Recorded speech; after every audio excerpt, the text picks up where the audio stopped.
तो बच्चों, let's read this question. So this question says, for the circuit shown in the figure, the direction and the magnitude of the force on the PQR is okay. हमें क्या बताना है? Direction और magnitude of force बताना है on this PQR. PQR आपको कोई geometry given है, ओके. इस पर आपको क्या बताना है? Direction and magnitude of force बताना है. A option, no resultant force act on the loop. B option, ILB out of the page. C option, ILB/2 into the page. D option is ILB into the pages, okay. तो चलिए बच्चों, अब हम इस question को start करते हैं. तो देखिए बच्चों, इस क्वेश्चन का की कॉन्सेप्ट आप क्या लिख सकते हैं? The key concept of this question, इस क्वेश्चन में आपको क्या बताना है? आपके यहाँ पर डायरेक्शन और मैग्नीट्यूड ऑफ द फोर्स बताना है, पीक्यूआर, ओके. पीक्यूआर को आपको हमने देखिए एक मैग्नेटिक फील्ड में रखा है, ओके. तो इस क्वेश्चन का की कॉन्सेप्ट ऑफ मैग्नेटिक फोर्स लिख लीजिए. क्या लिख लीजिए? Magnetic force, okay. Magnetic force acting on A current carrying loop whenever it is placed in a magnetic field, okay. यहाँ पे ये आपका मैग्नेटिक फोर्स हो जाएगा, ओके. तो मैग्नेटिक फोर्स को क्या लिख सकते हैं हम? देखिए एफ इजिकल टू क्या होता है आपका? I times L vector cross P vector, okay.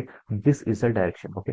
अगर किसी करंट कैरिंग लूप जिसमें आपकी आई करंट फ्लो कर रही है, ओके, अगर हम उसे किसी रीजन पे पुट करें जहां पर आपका मैग्नेटिक फील्ड भी है, तो उस पर जो नेट फोर्स लगता है वो आपका इस तरीके से लगता है, ओके. आई मैग्नेटिक फोर्स क्या होता है आपका?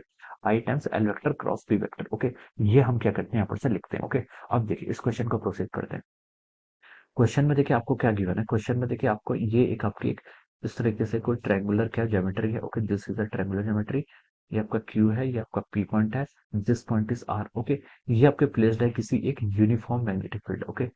ये आपका क्या है? इस तरीके से यहाँ पर ये आपका uniform and constant magnetic field है, okay. Uniform and constant magnetic field में देखिए, अगर यूनिफॉर्म मैग्नेटिक फील्ड या फिर कांस्टेंट मैग्नेटिक फील्ड, यूनिफॉर्म का मतलब होता है पोजीशन के रिस्पेक्ट में, कांस्टेंट का मतलब टाइम के रिस्पेक्ट में, ओके. अब देखिए, अगर कोई भी आपकी ज्योमेट्री, अगर आपका कोई भी क्लोज्ड लूप किसी यूनिफॉर्म मैग्नेटिक फील्ड में प्रोड्यूस होता है, पर जो नेट फोर्स लगता है वो किसके इक्वल होता है? आपका जीरो के इक्वल हो जाता है. किसके इक्वल होता है? जीरो के इक्वल, ओके. ये आपका बी वेक्टर देखिए क्या है? यूनिफॉर्म, मतलब हर पॉइंट पर क्या रहेगा? आपका सेम रहेगा, ओके. ये आपका जो बी वेक्टर है ये क्या रहेगा? हर पॉइंट पर सेम रहेगा, ओके. ये जो आपकी ज्योमेट्री है पी क्यू आर, ये क्या आपकी क्लोज्ड ज्योमेट्री है? क्या आपकी क्लोज्ड लूप है? तो हम बोल सकते हैं इस पर जो आपका नेट मैग्नेटिक फोर्स लगेगा, ओके. अगर हम किसी भी क्या करें, किसी भी हम करंट कैरिंग लूप को, कोई भी आपकी करंट कैरिंग लूप है, it is placed in uniform magnetic field, okay. Uniform magnetic field में रखते हैं उसे, तो उस पर जो आपका नेट फोर्स लगता है वो किसके इक्वल होता है? आपके जीरो के इक्वल हो जाता है. किसके इक्वल हो जाता है? आपके जीरो के इक्वल हो जाता है, ओके. अब देखिए बच्चों, अब हम यहाँ से क्या बोल सकते हैं? देखिए इसको हम ऐसा समझ सकते हैं, ओके. अब देखिए, अगर हम इसमें देखिए कोई भी एक स्मॉल एलिमेंट ले, ओके, अगर हम स्मॉल एलिमेंट ले और हम यहाँ पर मैग्नेटिक फील्ड फाइंड आउट करें, तो देखिए स्मॉल एलिमेंट के कारण जब आपका मैग्नेटिक फील्ड होगा, इसको हम क्या लिख सकते हैं? Integration of DF, okay. इसको हम इंटीग्रेशन ऑफ डीएफ लिख सकते हैं, और ये किसके इक्वल हो जाएगा? आपका आई टाइम्स किसके? DL vector cross of P vector. किसके इक्वल होगा? DL vector cross of P vector, okay. अब देखिए, आई आपकी कांस्टेंट है तो आपका आई को बाहर ले लीजिए. ये हो जाएगा आपका integration of DL vector. DL vector का इंटीग्रेशन कर लेंगे, ओके. और देखिए जो आपका क्या है? बी वेक्टर है. बी वेक्टर तो कांस्टेंट क्वेश्चन बोला है, तो ये भी आपका बाहर आ जाएगा, ओके. तो हमने इसको बाहर लिख लिया, बी वेक्टर, ओके. अब integration of DL vector. DL vector क्या आपका? डीएल वेक्टर आपके इस पूरी लेंथ, यानी कि आपका पूरी लेंथ का क्या इंटीग्रेशन, ओके. तो देखिए अगर हम किसी भी क्लोज लूप में अगर हम डीएल डीएल का इंटीग्रेशन करते हैं, डीएल डीएल एलिमेंट का क्या करेंगे? आपका इंटीग्रेशन करेंगे, ओके. सो ये जो आपका इंटीग्रल होता है, ओके, किसी कर्व के लिए, ओके, ये क्या होता है? It is just the difference between the end point. ये क्या होता है? आपका एंड पॉइंट का डिफरेंस होता है. मान लीजिए मैंने पी पॉइंट से मूव करना स्टार्ट किया, मैं मूव करता गया, क्यू पॉइंट पर आए, क्यू पॉइंट से फिर मैंने मूव करते गया, और फिर मैं सिमिलरली आपका आर पॉइंट पर आ गया, ओके.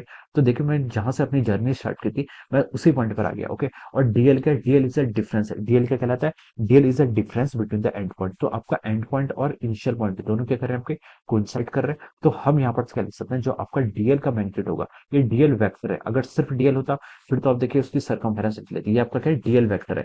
डीएल वेक्टर का अगर आप मैग्नीट्यूड फाइंड आउट करेंगे, तो ये किसके इक्वल हो जाएगा? आपके जीरो के इक्वल हो जाएगा, ओके. अगर ये सिर्फ डीएल होता फिर तो हम इसके सरकमफेरेंस यानी कि P Q plus Q R plus P R लिख लेते. लेकिन ये आपका डीएल वेक्टर है, इसके कारण इसका जो नेट रिजल्टेंट आएगा वो किसके इक्वल आएगा? आपका जीरो के इक्वल आ जाएगा, ओके. तो हम बोल सकते हैं कि for a close curve DL की वैल्यू क्या आ जाएगी? आपकी जीरो के इक्वल हो जाएगी. तो हम यहाँ से भी बोल सकते हैं जो आपका नेट मैग्नेटिक फोर्स आएगा वो किसके इक्वल हो जाएगा? आपको यहाँ से जीरो के इक्वल आ जाएगा, ओके. इसको हम क्या कर सकते हैं? इस तरीके से क्या कर सकते हैं? आपका एक्सप्लेन कर सकते हैं, ओके. तो this will be the our answer of this question. ये क्या हो जाएगा? आपका इस क्वेश्चन का आपका क्या हो जाएगा? आंसर हो जाएगा, okay. So net magnetic force will be equal to zero. Zero के इक्वल हो जाएगा, ओके.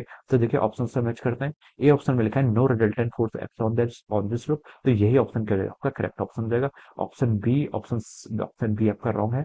ऑप्शन सी भी सिमिलरली आपका रॉन्ग हो जाएगा. ऑप्शन डी भी देखिए क्या है? ये भी आपका रॉन्ग, ओके. तो हम बोल सकते हैं option A will be the correct answer of this question option A क्या हो जाएगा इस क्वेश्चन का आपका करेक्ट आंसर हो जाएगा। इसका रीजन क्या देना है, अगर आपका कोई भी constant magnetic sorry uniform magnetic field में अगर आपकी कोई भी क्लोज्ड करंट कैरिंग लूप है, okay, closed current carrying loop होगी तो उस पर जो नेट मैग्नेटिक फोर्स लगता है इन्हें आपके यूनिफॉर्म फील्ड पर वो किसके इक्वल होता है, आपका जीरो के इक्वल हो जाता है। Okay, so option A is corresponding क्या हो जाएगा, इसका करेक्ट आंसर हो जाएगा। So I hope you all understood this concept. All the best and thank you so much.